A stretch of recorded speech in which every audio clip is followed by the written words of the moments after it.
Today is the 105th anniversary of the 1st of July 1916, the first day of the Battle of the Somme, an iconic moment in the history of the Great War, and in many ways an iconic moment in the history of the 20th century. I've used this quote from A.J.P. Taylor before. He said that for him, the first day of the Battle of the Somme was the true moment the 20th century began, not on the 1st of January 1900, but on the 1st of July 1916.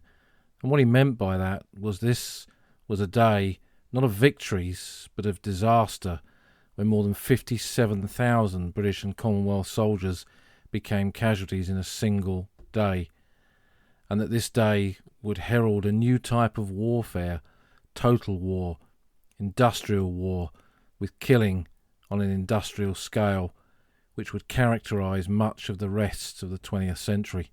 And today many of us will be thinking of that moment in time, on that beautiful summer's morning when thousands of British soldiers went over the top, and we'll be pondering on our own journeys across that Somme landscape, and perhaps thinking of soldiers we've researched or ancestors that we lost that day. But first, what of the background to the 1st of July 1916, that first day of the Somme? How did it happen?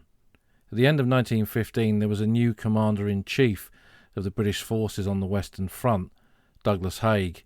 He'd taken over from Sir John French after the failed Battle of Loos in 1915, and Haig met with his French counterparts of the French General Staff to discuss forthcoming offensives. The French were always keen on throwing the Germans out of France. They weren't too bothered by Belgium, which for Britain was our main theatre of operations. Haig had in mind a plan to attack along the Messines Ridge, and here used tunnellers of the Royal Engineers to dig underneath the German positions along the ridge and destroy them. This would of course become the Battle of Messines in June of 1917. But the French were keen on the idea of an Anglo-French offensive, and the ground of their choosing was the Somme, because at the same moment Britain was extending their line across the Western Front, taking over more sectors, Arras, the northern part of the Somme, and then right down to the area close to the river where the French army was. So if there was to be an Anglo-French offensive, this was the ideal place where British units joined with the French on this part of the Western Front. That was the plan, to take place sometime in June of 1916. But the Battle of Verdun got in the way. Now, the events of Verdun, which we have mentioned on the podcast before, don't really concern us today. But what it did do, of course, was take away French units that had hitherto been allocated to take part in the Battle of the Somme. This meant that pretty rapidly the Somme became much more of a British affair than a French one, although French troops did participate quite successfully on the southern end of the front at the beginning of the battle. But for Britain, this iconic moment in the Great War was the point in which the new armies, having first been used at the Battle of Loos in 1915, were coming together amongst their regular and territorial counterparts in much greater numbers. This was the moment in which those men of Kitchener's army recruited in 1914, the sort of men that we probably think of every time we think of the Great War, the eager volunteers who had joined Chums or Pals battalions from right across Britain, in particular in the industrial north. Local to me here, of course, the Barnsley Pals, and just up the road the Sheffield City Battalion. These were the faces, really, of Kitchener's army, the men who'd responded to that call for 100,000 volunteers, and by the end of 1914 Kitchener had got 1 million. And now in the summer of 1916, for them, all roads led to the Somme. This was a massive offensive. The battles of 1915 had been plagued by lack of artillery, a shortage of shells, lots of problems with coordination and communications.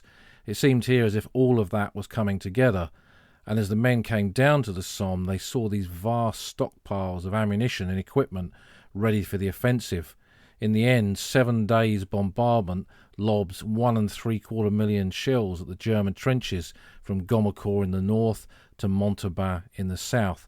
If you'd been a British Tommy there in 1916 on the eve of this great battle and been told that we're going to throw nearly 2 million shells at the Germans and that nothing will survive. And this is a phrase that was used at the time: nothing will survive, not even a rat, and all you're going to have to simply do is to walk across no man's land. Then I think that you would have believed it, and I think everyone did believe it, from private to general. That amount of artillery, that amount of shelling, surely nothing could survive. But the Somme, like Sussex, where I grew up, is rolling chalk downland, and the Germans who'd prepared their positions here in 1914 had dug deep. They had deep dugouts in the chalk, many of them 20, 30, 40 feet beneath the surface, some even more than that. And the bulk of those 1 3/4 million shells that were fired at the Germans were the standard field artillery rounds, the 18-pounder rounds, and many of them were shrapnel to cut the wire, and it meant that the Germans could just simply shelter in these deep dugouts from the Trommelfeuer, as they called it, the drum fire, and just wait for the bombardment to lift. And that bombardment lifted at 7:30 a.m. on that fateful morning of the 1st of July 1916. On the British side of no man's land, the men began to prepare, mount the scaling ladders to get up onto the parapet to move into no man's land. In certain areas, white tape had been laid to show them where to stand, to await the orders of officers to move forward. On the German side, they were emerging from their dugouts after 7 days' confinement, with weapons in hand, machine guns at the ready, setting up their weapons to lay down devastating fire into anybody who would come near their positions. Their trenches were damaged by the bombardment, but the defenders were intact. That's the important aspect of understanding what happened on the 1st of July 1916, in that it doesn't matter what you do to the trenches, it doesn't matter what you do to the shelters. If the people inside, if the defenders have survived, they will come up, set up their weapons, and the killing will begin. And that's exactly what happened. On that perfect summer's morning, with absolutely perfect visibility for us, but of course for the defenders as well, the men of Kitchener's army, the volunteers, the territorials who fought in the battle, the last vestiges of the British regular army who were there, went up, out into no man's land, into the waist-high grass that separated that ground between their trenches and the German positions, and moved off into what can only be described as machine gun oblivion. The guns began to play. In most cases in the Great War, most men were killed or wounded by shell fire, but on the first day of the Battle of the Somme, the German machine guns, so well sighted, just laid into the lines of men that were walking across no man's land. That sunlit picture of hell, as Siegfried Sassoon described it, is exactly what the 1st of July was. In most cases, these men moved only tens of yards from their jumping off positions. They had no chance of crossing the strip of no man's land with that amount of machine gun fire, and then artillery fire as the Germans reacted to the attack came dropping down onto no man's land as well, taking out even further men. The attacks melted away. In most areas, battalion after battalion went forward, and battalion after battalion was cut down in no man's land. In some cases, an entry into the German positions had been effected, but in such small numbers that they were quickly overwhelmed, and on most parts of the front that day there was nothing to show for the casualties that had ensued. In most cases the Germans remained in their positions, and it was only to the south between Mametz and Montauban that any great success had been achieved. There most of the objectives had been taken. But how could there be success there and not elsewhere? When you look at that part of the battlefield, the use of heavy artillery had been much more effective, and this became a key lesson. Bigger guns and more bigger guns would be required to destroy German positions. You needed to entomb German defenders in their dugouts, smash their machine gun positions to oblivion, and keep them in those trenches until you made your attack, not fire at them, and then the barrage would be lifted, and it would give the Germans that fatal moment to come up out of their positions and mow your men down in no man's land. And by the end of that day, nearly 20,000 British soldiers had been killed, in total 57,000 British and Commonwealth casualties. This was the blackest day in the history of the British Army. More men became casualties on the first day of the Battle of the Somme than in the entire Crimean War, for example. So this was Britain's bloodiest day. And while the Newfoundland Regiment took part in that attack at the time, this was a British colony, and the Newfoundland Regiment was part of the British Army. Although today that is a Canadian battlefield site on the Somme, they didn't see themselves as Canadians in 1916. But for them and the 10th Battalion, the West Yorkshire Regiment, who together had the highest single battalion casualties on the first day of the Battle of the Somme, there was nothing to show for their sacrifice. And this was true for so many of the parts of the front that day. Despite those 57,000 casualties, the Battle of the Somme continued. In that southern area, the success was exploited, and gradually the battle moved on. Was the Somme a success? Was it a victory or defeat? Over 100 years later, historians are still arguing over that fact. And when you look at its original intent to become a breakout battle and then to relieve pressure on the French at Verdun, it certainly did that, because with the attack on the Somme on the 1st of July, just over a week later the Germans made their final assault at Verdun. For them it was impossible to maintain an offensive battle at Verdun and a defensive battle on the Somme simultaneously. But whether that was worth the sacrifice of so many men is something that I'm sure will occupy historians for millennia to come. So that's a little bit of background to the 1st of July. We'll now head over to the Thiepval Memorial to the Missing that commemorates those who fell on the Somme who have no known grave, and think about the casualties of the 1st of July there.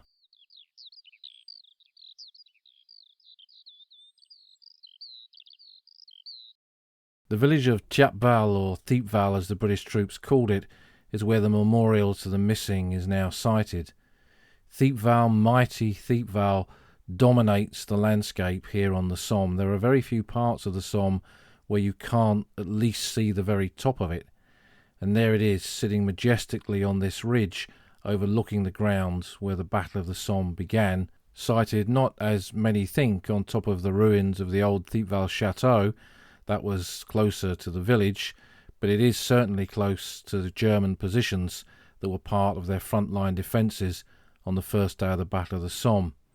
When the scrub around the memorial was cleared in the lead up to the Great War centenary, the remains of those German trenches were visible, and they still are in the rough bit of grass that leads up to the Thiepval or Twee Road that you can see from the cemetery. The memorial was designed by Edwin Lutyens, one of the principal architects of the Commonwealth War Graves Commission, or Imperial War Graves Commission as it was then, and we will return to Thiepval to look at it properly in depth in another podcast episode. Originally it commemorated more than 72,000 British and Commonwealth soldiers who had no known grave, and its purpose was to remember those who by the fortunes of war did not have a marked burial site. This was a great problem on all battlefields of the Great War, where nearly 50% of the dead did not have a marked grave, did not have a known grave, were missing. In some cases they were buried as unknown soldiers. In many cases they'd become part of the battlefield and would be lost forevermore. In previous wars, the families of these men would have had nothing to see, no grave marker, no place to mourn. But as this conflict had touched almost every family in the land, the Commission felt that it would be unfair for these families to have nothing to see.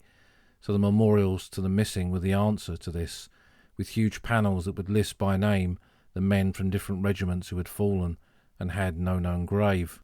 Now when we visit Thiepval today, there's no dates against any of the names on this memorial. You have to look them up to see when they died and the details about them. But using the Commonwealth War Graves Commission's database, we can ascertain that 12,413 of the names on this memorial are men who died on the first day of the Battle of the Somme, the 1st of July 1916. Now, if around 19,000 died that day, most of them, 12,413 of them, do not have a known grave. And that tells us a lot about the outcome of the attacks that day, because this was ground that was eventually taken in many cases, sometimes not until 1917. But what it also meant, and what this hints at, is that the bodies of these men who had moved forward on that summer's morning out into the grass in no man's land to attack the German positions, when they fell, they lay there for many weeks, many months, and often into the following spring. And that meant that the recovery and the burial and the identification of these casualties, when that was possible, was made very difficult indeed. And men may well have had their dog tag, their pay book, and other papers taken off the body at the point in which they had died, or perhaps later when men had got out into no man's land in the darkness to do this, but the body could not be buried, and when it was eventually found and reburied later, there was nothing on it to say who it was, and so many were subsequently buried in cemeteries on the Somme front as unknowns. So perhaps it's not surprising when we discover that of those 19,000 dead, 12,500 of them nearly do not have a known grave and are commemorated here on the Thiepval Memorial. Now, some men died on the first day of the Battle of the Somme, but their date of death is not recorded as such. In many units they rounded off the dead because they weren't sure when these men had actually died, and in quite a lot of battalions, particularly some of the POWs ones at Serre, they recorded men who had actually died on the first day as having been killed in action on the 2nd of July. And when we look at the Commission's database, we see that there's a further 563 men who died on the 2nd of July 1916. Now, some of those will have been killed that day in operations to the south and in some smaller operations, particularly around Thiepval and Thiepval Wood and the Schwaben Redoubt area, but a high proportion probably of that number are men who actually died on the first day. So then we're getting to nearer 13,000 men commemorated on the Thiepval Memorial who actually died on the first day of the Battle of the Somme. The Commission's database records that 18,618 men are commemorated in France who died on the 1st of July 1916. So if we take away the figure of the men commemorated here at Thiepval on the panels of the memorial, that means that 6,205 are commemorated with headstones, are buried in cemeteries here on the Somme battlefields. So only a proportion, only 1 in 3 of the men who died that day have a marked grave.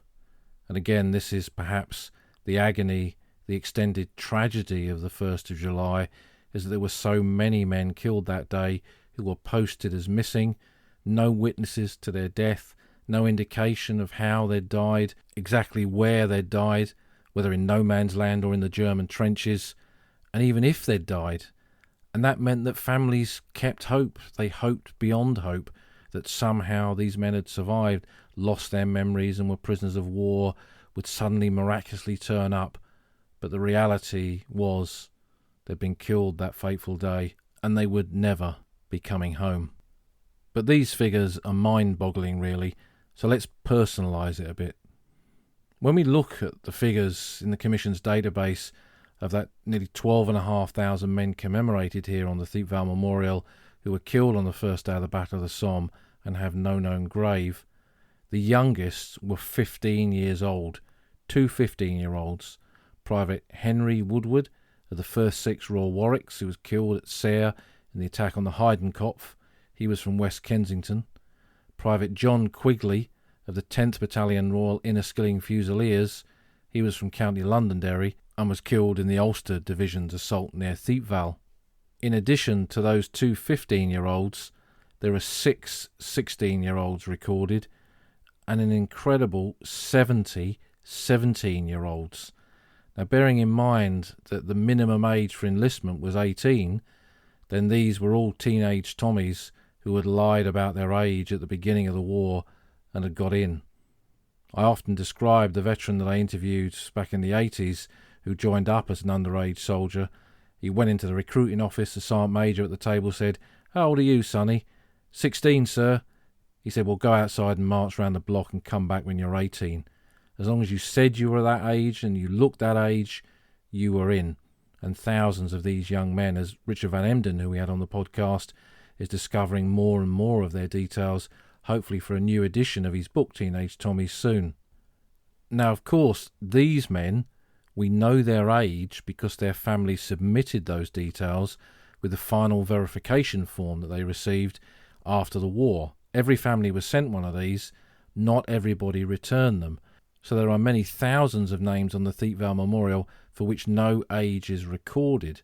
So there could be some even younger soldiers and ones of that young age that we don't know about. At the other end of the scale, old soldiers. The two oldest soldiers on the memorial who died on the first day of the Battle of the Somme, with their age recorded, were 54, both of them 54, both of them in the same battalion, the 9th Battalion, the York and Lancs, and they were killed at the Nab in between Thiepval and Overlers on the 1st of July. One was Major Harry Lewis, he was from Hertford, and the other was Company Sergeant Major Joseph Webster, and he was from Sheffield. So from 15 to 54, this gives us, not an unreasonable age bracket of the sort of men that took part in that fateful 1st of July 1916, the first day of the Battle of the Somme. When we look at ranks, there's every rank from private to lieutenant colonel who were killed on the first day. 6 lieutenant colonels killed commanding their battalions, taking them into action, were killed on the 1st of July and are commemorated on the Thiepval Memorial. There's a number of majors on here as well who were actually acting lieutenant colonels commanding battalions. So that number of battalion commanders with no known grave is much higher than just the 6 lieutenant colonels that we mention. There are nearly 300 second lieutenants who were killed on the 1st of July.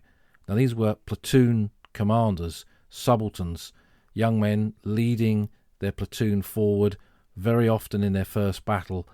This wasn't a case of them saying to their men, "Okay, chaps, the enemy trenches are over there, off you go."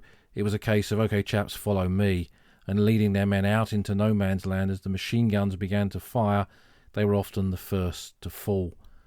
And 300 of them commemorated here with no known grave.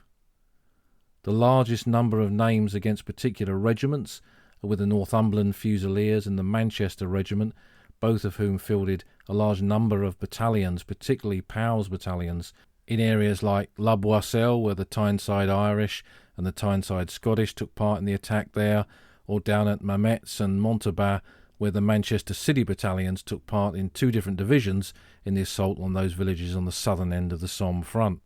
And in terms of decorations of the men who died on the 1st of July 1916 and are commemorated here at Thiepval, 3 of them were awarded the Victoria Cross. One of those was Billy McFadgen of the Belfast Young Citizens Battalion, who was probably the first recipient of the VC that day.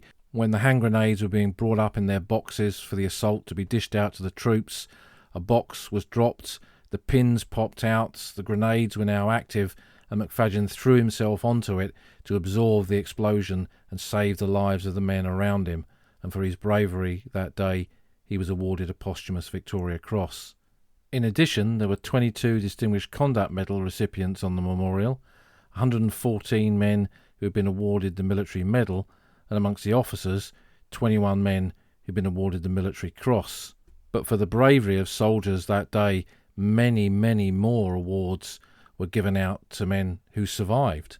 And of course, when we stand here in front of the mighty archways of the Thiepval Memorial, it is the dead that we're focusing on. But most men came back. The Somme, the first day of the Somme, resulted in all those terrible casualties. But men eventually came home with the memories of the bravery they'd seen that day and the terrible sacrifice of those they'd gone into battle with and who would never return. So many of the veterans that I interviewed back in the 80s and 90s recalled often with tears the men who were listed on monuments like this one. And with that, we'll move on to the next subject we'll look at for this special podcast for the 105th anniversary, and that's what the Somme, the first day of the Somme, means to me.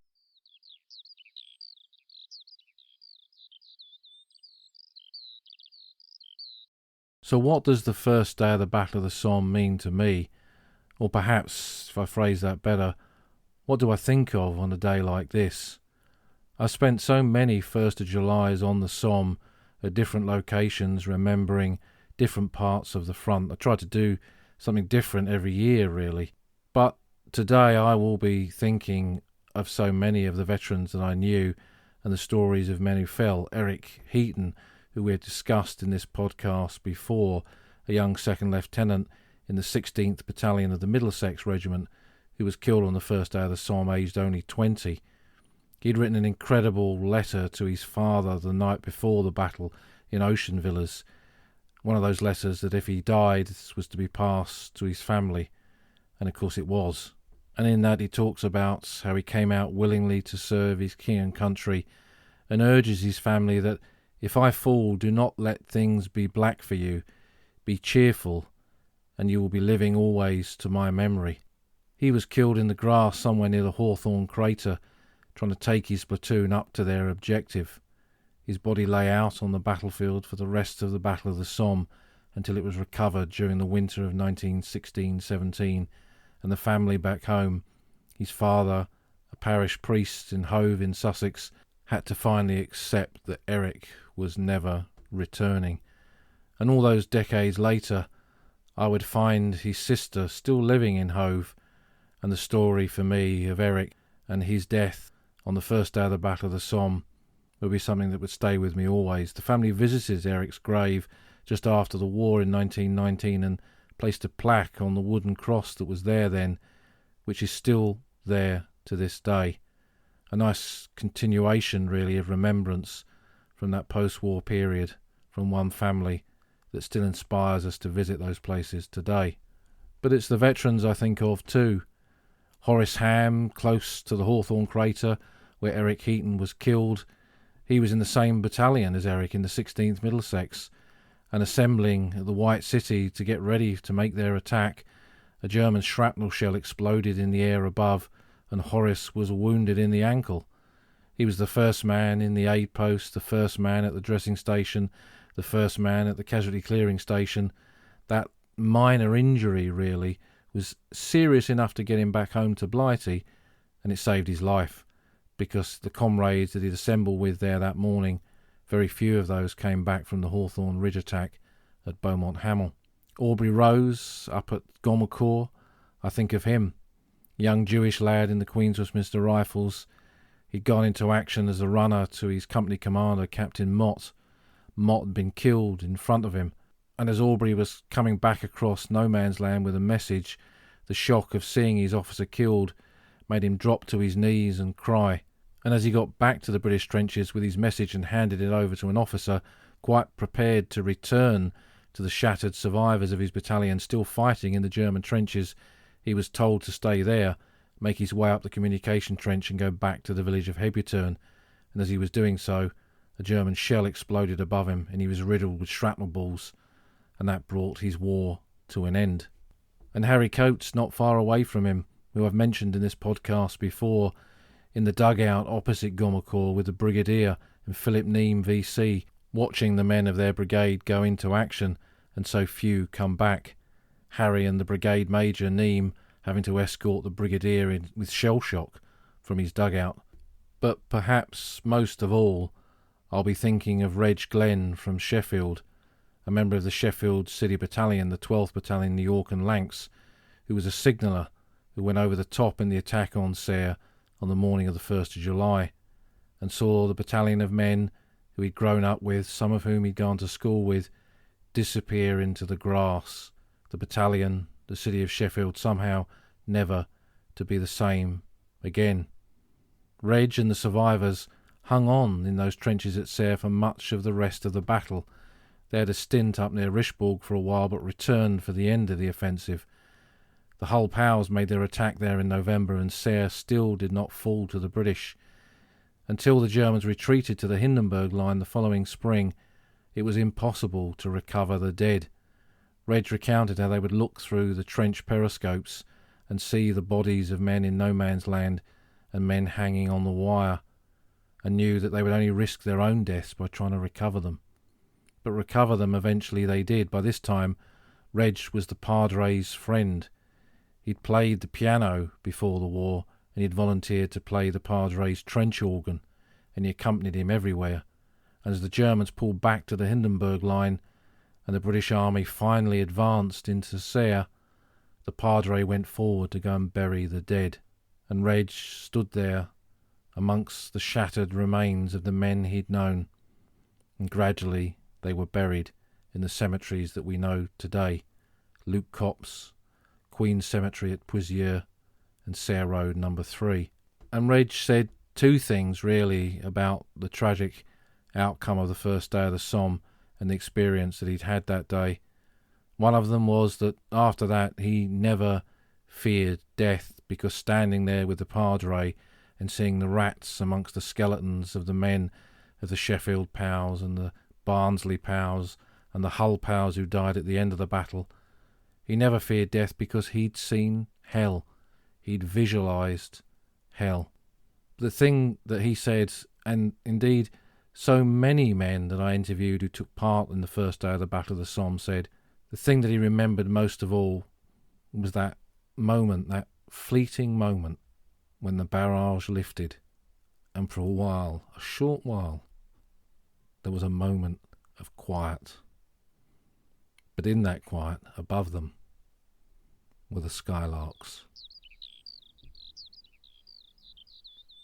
And today, that sound of the skylarks will be with me, will be the thing that, just like Reg, who said whenever he heard them again, it transported him back to the Somme.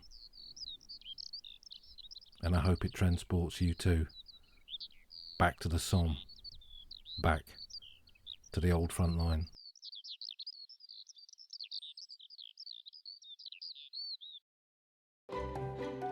You've been listening to an episode of The Old Front Line with me, military historian Paul Reed.